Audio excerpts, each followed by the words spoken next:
Hello guys, welcome back to my channel orangeabraham. இன்னைக்கு நம்ம என்ன பார்க்க போறோம் அப்படினா HTML images பத்தி தான் பார்க்க போறோம். வாங்க வீடியோக்குள்ள போலாம்.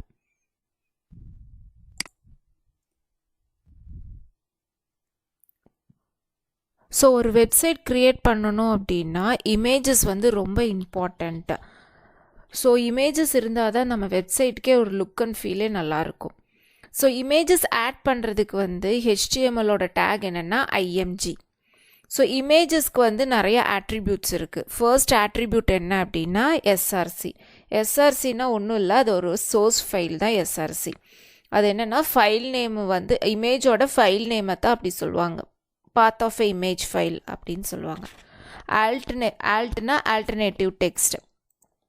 இப்போ வந்து இமேஜஸ் எல்லாம் லோட் ஆகல வெப்சைட்டில் அப்படின்னா இந்த நேம் வச்சு நம்ம சர்ச் பண்ணிக்கலாம்.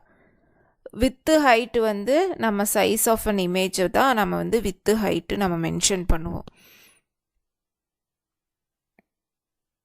ஸோ நான் எப்படி ஒர்க் ஆகும்னு ஒரு டெமோ மாதிரி நான் காமிக்கிறேன். ஸோ ஃபர்ஸ்ட் வந்து 2 இமேஜ் நான் ஆட் பண்ணியிருக்கேன் பாடிக்குள்ளே. ஃபர்ஸ்ட் வந்து இந்த சோர்ஸ் வந்து ஃபைல் நேம் அண்ட் பாத், அதுக்கப்புறம் அதுக்கு வந்து ஒரு ஆல்டர்னேட்டிவ் டெக்ஸ்ட் கொடுத்துருக்கேன், அதுக்கப்புறம் வித்து ஹைட்டு நான் மென்ஷன் பண்ணியிருக்கேன். ஓகேவா? ஸோ இந்த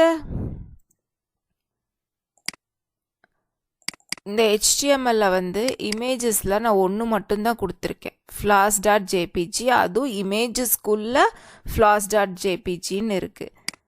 ஸோ அதே மாதிரி இமேஜஸ்குள்ளே நான் flower.jpgன்னு கொடுத்துருக்கேன், அதுக்கு ஒரு ஆல்டர்னேட்டிவ் டெக்ஸ்ட் கொடுத்துருக்கேன், வித்து ஹைட் மென்ஷன் பண்ணியிருக்கேன். இப்போ வந்து இன்னொரு இது வந்து இல்லவே இல்லை, இந்த இமேஜ் வந்து நான் அது கொடுக்கவே இல்லை. இந்த இமேஜ் வந்து இந்த ட்ரைவ்லேயே இல்லை. ஸோ இது நான் ரன் பண்ணுறேன், இது எப்படி ஒர்க் ஆகுதுன்னு பாருங்கள். நான் க்ரோமில் வந்து ரன் பண்ணுறேன். ஸோ ஃபர்ஸ்ட் வந்து ஒரு ஹெட்லைன் கொடுத்துருக்கேன் இமேஜஸ்னு, இன்னொன்று ஃப்ளார்ன்றது அந்த இமேஜ் டிஸ்பிளே ஆகுது, இன்னொன்று இல்லை. அப்போது அந்த ஆல்டர்னேட்டிவ் டெக்ஸ்ட் மட்டும்தான் நம்மளுக்கு டிஸ்பிளே ஆகும்.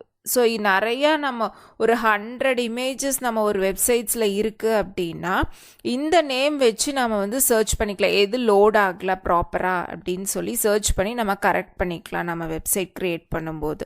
ஸோ அதுக்கெல்லாம் இது வந்து ரொம்ப யூஸ்ஃபுல்லாக இருக்கும். அப்புறம் வித் அண்ட் ஹைட் வந்து நம்மளுக்கு இமேஜஸ் தகுந்த மாதிரி நம்ம அட்ஜஸ்ட் பண்ணிக்கலாம். ஸோ அதுக்கு வந்து இந்த ஆட்ரிபியூட்ஸ் எல்லாம் நம்மளுக்கு யூஸ் ஆகும். ஸோ இந்த வீடியோ உங்களுக்கு பிடிச்சிருந்தா லைக் பண்ணுங்கள், சப்ஸ்கிரைப் பண்ணுங்கள், மறக்காமல் அந்த பெல் ஐக்கானை கிளிக் பண்ணுங்கள். Will meet in the next video. By.